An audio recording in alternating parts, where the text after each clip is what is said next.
À l'occasion de la Journée des femmes le 8 mars prochain, Tajan leur rend hommage. Le XXe siècle a été le siècle de l'émancipation féminine.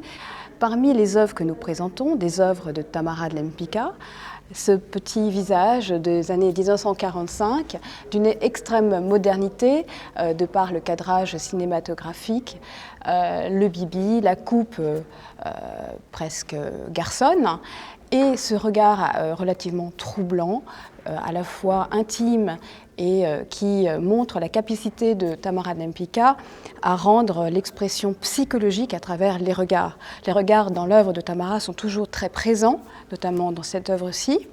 Tamara de Lempicka, c'est la femme garçonne, la femme émancipée, et paradoxalement, dans ce modèle, on retrouve une femme relativement traditionnelle, telle que Raphaël les représente, notamment dans la Madone della Sedici. Ce tableau s'intitule « Les deux amies ». C'est la 5e version de ce thème. Les 4 premières versions ont été créées dans les années 60 et ce tableau date de 1974. Alors, Tamara de Lempicka était élève d'André Lhote, qui lui avait prodigué plusieurs conseils, dont un conseil qu'elle a mis en application ici et dans les précédentes toiles, mais avec une nouvelle donne cette fois-ci, c'est-à-dire qu'il lui disait que 3 couleurs, déclinées sous toutes les nuances, suffisent à créer une harmonie dans un tableau. Les premières versions étaient dans des tonalités beaucoup plus sombres, et là, en 1974, elle a décidé d'apporter de la modernité à la toile en donnant des nuances de blanc, de violet et d'orange. Donc il n'y a que juste ces 3 couleurs qui sont déclinées sur l'ensemble de l'œuvre.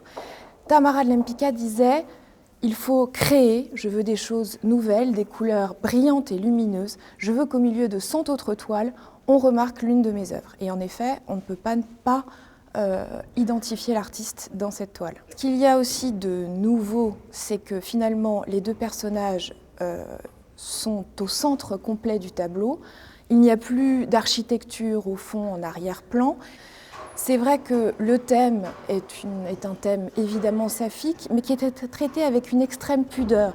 Les seules parties intimes qui sont données à voir, c'est le sein de la femme de gauche et les fesses de la femme de droite. Mais dans cette attitude de contrapposto à la manière du maniérisme italien, maniérisme appliqué à aujourd'hui. Elle a donc inventé le maniérisme moderniste.